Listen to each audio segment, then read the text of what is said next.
Okay, AP, this is our last recording probably like this for a while. So let me go over why real quick. Today we're finishing up the chapter. For today's lecture, I'm using the study guide that I gave as an attachment, I believe, early on in the unit. If not, I'll attach it again to today's lecture because basically I was gone, I think, when my kid went to college the first time during this particular lecture, and the study guide ends up being pretty nice for this series of things that we're going to go over pretty quickly. So we're going to finish up the chapter today. I'm recording this on Monday, but this is for Tuesday. On Wednesday, we do not have school. So originally your essay was supposed to be due Wednesday, but they made Wednesday a teacher day. So no school Wednesday. Thursday, I'll collect your essays. They are due by the start of your class on Thursday, and we will play the review game live. So there'll be no recorded lecture for that because we're just doing the review game. And then on Friday, you will take the test during your scheduled class period. So there's no recorded lecture for that. In our live session on Tuesday, I'll talk about how Monday looks, depending on what choices you made moving forward. But we'll figure this out. We're going to get through this together, whether you are here in person or whether or not you're here via technology. So let's jump right into this. We're going to have some screen sharing today. So you don't have to stare at me the whole time. That would be terrible. But basically, we are going to talk about how do the Americans win. And when I say win, really we just wear down the British willingness to fight, because we don't really beat them so much as they lose their will to continue to fight. But in general, how did we pull this off? And what essentially the answer is going to be is we know for a fact we cannot beat them in a one-on-one regular battle engagement. We just can't. On a regular basis, we just cannot come anywhere near close to that. So what you do when you are the underdog is you conduct guerrilla warfare, hit and run. You take advantage of a particular situation, and then you get out of there before they can bring their greater resources to bear on you. We're going to do some pirating on the open seas. We're going to delay and retreat. The longer this thing goes, the more annoyed the British public will be, the higher their taxes will have to go to fight this war 3,000 miles away. And again, our goal is to wear down their willingness to conduct this war. So let's take a look at share screen here on a timeline and talk about a few things. And I'll just keep this up for part of this. But essentially, we have already talked about, I don't know if we talked about the Olive Branch petition specifically, but that was a last ditch effort to say, hey, let's be friends, and they let us be known. No, we'll draw and quarter you. I know we talked about those other items, common sense, we talked about Declaration of Independence, we talked about Trenton, New Jersey, we talked about, so we're picking up here in the events that lead to Saratoga. So there were several generals who were in charge of finishing us off, because this was, in the British perspective, not supposed to last that long. And so if you're looking at the study guide, this is Burgoyne's blundering invasion. So their strategy is a pretty commonly held strategy that generally works, which is sever New England and split the enemy forces, okay? So Burgoyne is supposed to move south with the main force from Canada. Canada was one of the bases. Howe is at one of the other bases, New York, and he is there as sort of a reserve. One of the things that you'll learn in battles is you've got to have flexibility, mobility, or someone to bail you out if you don't. And then a lesser, much smaller force led by Colonel Barry St. Ledger would be coming in from the west to help out, to sort of flank, if you remember that discussion about flanking. So step one is Benedict Arnold is going to completely mess up their plans. The main force led by Burgoyne is going to come down waterways. And essentially, Benedict Arnold is going to assemble a fleet for the sole purpose of slowing him down. They know they can't beat them on any waterway. So they make this fleet of just sort of hodgepodge, basically floating barges that, you know, according to some lore, were so unstable that when a couple cannons fired at the same time, the whole thing flips over. We're talking about this hodgepodge mess of a quote-unquote Navy designed to do nothing more than slow them down. Has zero chance of winning, but does slow them down. And so because it slows them down, Burgoyne makes the assessment of, okay, well, winter's coming, and the British don't fight in the winter. That's too uncomfortable. These are professional soldiers. They don't like to war in the winter. So he's going to go back to Canada and just start over in the spring. That is a victory. That is a victory right there. The fact that we just slowed them down more, because again, that's that much longer their troops have to be in our country or our territories. That's that much longer that the British have to pay high taxes at home to maintain an army here. Delay, delay, delay. The next spring, Burgoyne starts his invasion with this 7,000-man army and this huge supply train with just ridiculous things like tea and tea sets and beautiful accommodations for his officers. And it is ridiculous. You should be thinking of, I cannot remember his name, but in 1754, Braddock. Braddock sort of fumbling through, actually that'd be 1755, but fumbling through around the forest through Fort Duquesne. Way too many supplies, way too many opportunities to be hurt. Now, Burgoyne making that decision to have all these supplies is a mistake in and of itself. But Howe, who was supposed to be his reserve in New York, makes another mistake. Howe decides he wants to raise his status. And the way he can raise his status is not wait around for Burgoyne and just be his assistant. It's to go after Washington's main army, which is in Philly, and just attack him directly. And if he can wipe out Washington, maybe he can just have a quick victory and he'll emerge as this, unsung hero. So Howe decides to go to Philly and attack Washington. He engages him in 2 battles, I believe, both of which were lost by Washington, but Washington knew how to retreat. Now, he ends up, Howe, taking over Philadelphia. That's fine. Remember, we can trade space for time anytime you want. You want to take over a major city, we'll go somewhere else. Now, this is why Washington had to then winter the next winter in Valley Forge. He couldn't be in Philly where he would have rather have been, but he can just move somewhere else. And that's when Ben Franklin had this very famous quote that said, did Howe capture Philly or Philly capture Howe? Because Howe got real comfortable in Philly. And it ends up that he is going to make it so that he is now unable to assist Burgoyne because he's moved so far out of position and so embedded himself there.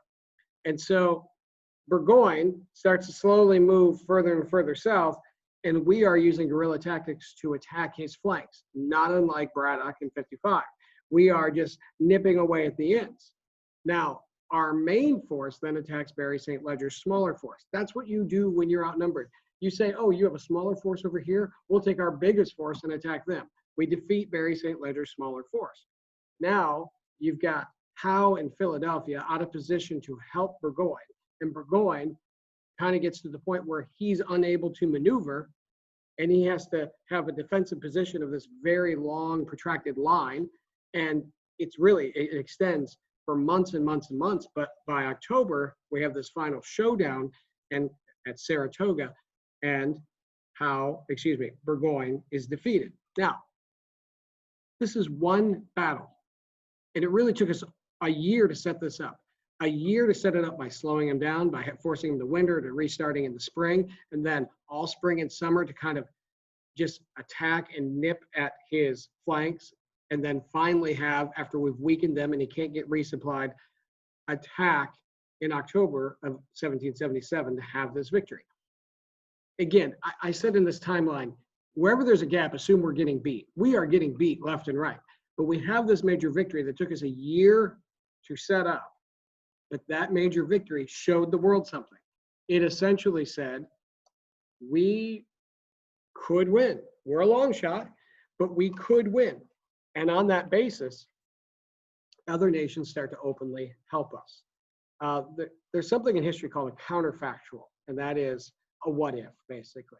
And there are a lot of historians who would argue, and no one can prove this, but would argue if we had not had that victory at Saratoga, the French wouldn't have helped us. And let me tell you, if the French don't help us, we don't win. And even as our win, we just wore out the will of the British to fight. If we don't win Saratoga, we don't have that aid. We don't have that aid. We can't do what we did. And so this is a huge, huge deal. So now all of a sudden, other countries are willing to help us because we've shown ourselves to be a viable force. So France had already been secretly helping us with gunpowder. Now they're just openly helping us. Now this is where it gets a little confusing. We fought in the French and Indian War against the French.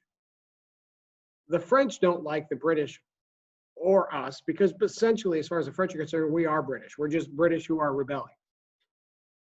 So why would the French help us if they don't like us either? Because it hurts the main British government. Listen, the enemy of my enemy is my friend. That is just an axiom throughout history. There have been times in history, in more recent American history, go back 30 years, we had conflicts with both Iran and Iraq. And so when they started fighting each other, we funded a little bit of both sides because we're like, oh, this is good for us, and both sides are hurting each other. We can morally pick that apart, but strategically, that is a sound strategy. So the French are going to help us because it makes sense for them. The British realize that they have a lot of enemies in the world and that people are starting to gang up on them to help us because they're going to take advantage of the situation. And then they basically offered us home rule. And we said, no, it's too little too late. We've gone too far. In other words, we would have been like Canada is today, where Canada has its own government, but is technically part of the British Empire. So we didn't accept that. By 1778, the French and the Americans had signed a treaty that was to last indefinitely. In perpetuity is how it's worded in the treaty. Not even close. I mean, that's how long it was supposed to last. Boy, did it not last that long at all. Because our interests are immediately going to diverge as soon as the war is over. Spain and Holland entered the war against Britain in 1779. Again, not really about helping us, much more about let's hurt the British. 7 nations declared themselves neutral, but clearly favored us. And the British were now alone and fighting in Europe, South America, Asia, and of course, North America. We're fighting the British while they have one hand tied behind their back, and it's still a struggle for us. French aid is huge. Money and equipment poured in, particularly gunpowder. Half of all regular troops came from France, and basically all naval support.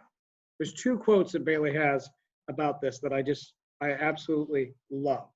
And can I find them without wasting too much time? I love them both because it really sort of sums up why the French would help us out.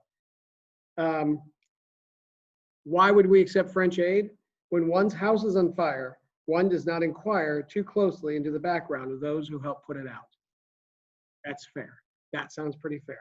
And the other one, which is much better in my mind, is the idea that we won is like saying Daddy and I killed the bear. Listen, this is as much a French victory as it is ours, but sure, we'll go with that. If without this help, though, we've got 0 chance. So the British start to withdraw back to New York. They don't have as many armies out and about. Let me go back to this screen and share this again because you're going to have to endure drawing. Oh, you poor souls. Okay, so let's get to the summer of 1780. So we don't have many victories here. We're just straggling this thing out, just continuing to try to evade, capture, losing men here and there, but trying to maintain a force so that the British have to keep going. All right, nope, I'm gonna get rid of that. Let's make this blue. That's when we have a plot that really disheartens Washington in particular, but many in the continental side. And that's at West Point. Okay, so this is a beautiful drawing of a river. What a ridiculous river. And there is a fort called West Point, which is now a military academy. Oh my gosh. Drawing with a mouse pad is a fascinating endeavor. So I can't draw anyway, but boy, this is really awful. But anyway, at this point where West Point is, the river, Hudson, I think, takes a turn, a hard, sharp turn. And that means that any boat coming down there has to tack right here and is going to be very slow and very vulnerable. So that's why this fort is so critical. You can essentially command the rest of this river by holding this fort right here. And Benedict Arnold, who was sick and tired of not being appreciated, who felt he was not celebrated the same way Washington was, in spite of his efforts in Canada at the beginning of the war, in spite of suffering that injury to his leg, in spite of holding off Howe to set up the whole victory at Saratoga, finally agreed in a plot to basically give up West Point to the British. His plot was discovered at the last minute by somewhat happenstance, but he escaped to enemy lines and did end up going back to Britain and had a commission for his treachery. But Washington was devastated by this because he just couldn't believe that somebody he trusted as much as Benedict Arnold would betray him. But again, Benedict Arnold felt that he was underappreciated. So we're going to muddle along for a little while. And Native Americans are going to attack on the western frontier because they're largely, especially under Chief Joseph Brant, going to align with the British because the British are saying, hey, we're going to hold settlements to this proclamation line of 1763. If the Americans win, they're just going to run roughshod all over the place here. So Native Americans start attacking on the frontier and the British start paying high scalp bounties. This actually helps motivate the other 2/3 who weren't for the revolution in the West for us, because even people who were, say, neutral, waiting to see how it would work out, or those who were loyalists, were outraged that the British were paying scalp bounties on the western frontier, because it's not like Native Americans asked before they scalp people, are you a loyalist, are you neutral, or are you a patriot?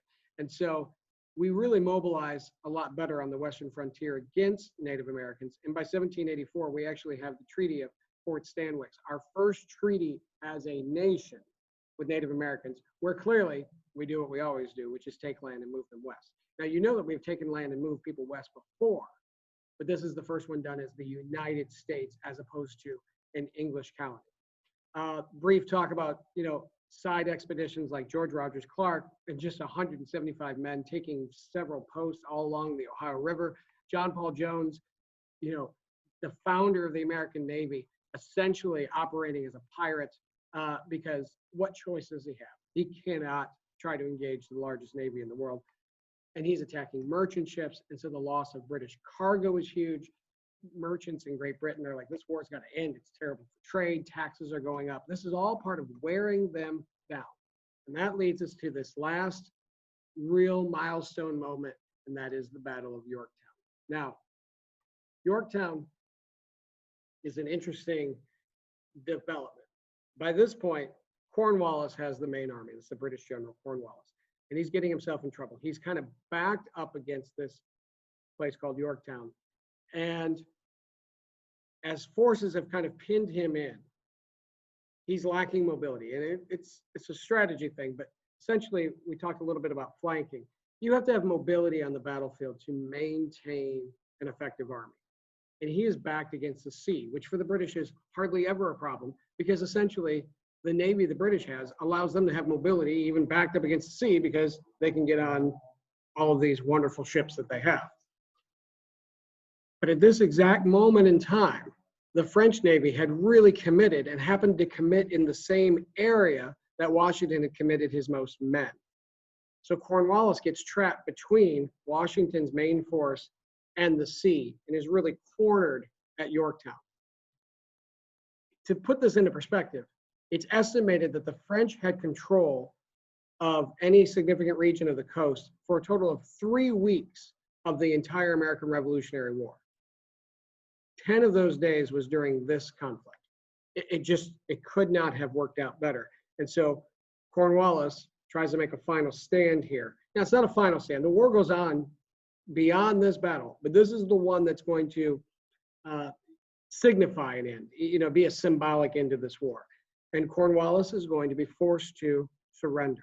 And he's so ashamed of this that he makes his second in command give up the sword. And he orders his men to play a tune called The World Turned Upside Down, as if to say, look at this crazy world we're living in. I can't believe I had to surrender to the Americans. What do we play in response? How about Yankee Doodle? Take that. Oh, the world's turned upside down? Ha ha. You just got beat by people that ride ponies. This is it. This is, from that point on, the British are done fighting this war, essentially. The British military is still here. American patriots are still dying, but this is the symbolic end. A new party takes over in Great Britain, the Whig Party, who's much more friendly to the Americans. The British public is sick and tired of the taxes, of basically killing their American cousins.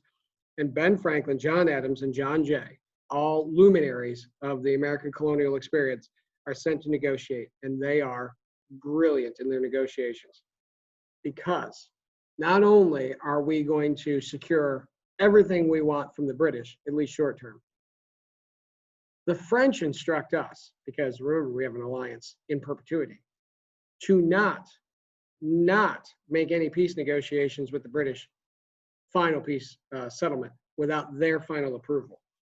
And they want us to keep fighting. And they want us to keep fighting because they want more British people to die, because that's their objective. We don't, once the British are totally willing to, it's not about home rule anymore, they're just totally willing to treat us as an independent nation. We've won. We don't want to fight anymore. So we just ignore the French. We ignore our allies, who are the only people that made this thing possible, because it's no longer in our best interest. We don't really like the French. The French don't really like us. We're using each other. And as soon as we get the opportunity, Benjamin Franklin in particular says, who's supposed to be a Francophile, meaning somebody who loves France. He says, oh, we're not. He doesn't even bother to tell them. He just negotiates a peace treaty with the British, and they find out when it gets signed, the Treaty of Paris. We just ignore them. And this does not go over well, which is why at the end of the war, the British hate us because we won. The French hate us because we kind of turned our backs on them. Not kind of, but pretty much did. And a lot of other countries in the world, we'll get to that later, hate us as well. But we accomplished what we needed to accomplish. And I think we have a little bit of an arrogant reputation for being a little bit bigger than our britches, as they say. And I think this is exemplified by this amazing toast by Benjamin Franklin that I'll use to finish up today's lecture. Benjamin Franklin was at some state dinner after the Treaty of Paris was signed. And this diplomatic dinner was in Paris. And the French foreign minister stood up, as was custom at the time, to toast his king. And he said, a champagne toast to His Majesty Louis XVI, who, like the moon, fills the earth with a soft, benevolent glow. Nice toast. The British ambassador, as would then be custom, stood up, not to be outdone, and said, to George III, who, like the sun at noonday, spreads his light and illuminates the world. That's a nice toast. Then the aging Benjamin Franklin rose and said, gentlemen, I cannot give you the sun nor the moon, but I give you George Washington, General of the armies of the United States, who, like Joshua of old, commanded both the sun and the moon to stand still, and both obeyed. That's pretty good. That's pretty good, people. Ladies and gentlemen, that finishes up your chapter and the American Revolution. Go watch Hamilton. That'll give you some summary on some of this stuff as well. So we are, again, not going to have a recorded lecture tomorrow because Wednesday we don't have school. Thursday, no recorded lecture because we'll play a live review game. Friday, no recorded lecture because we have a test, right? Everybody have a great day and get those essays done. Can't wait to read them.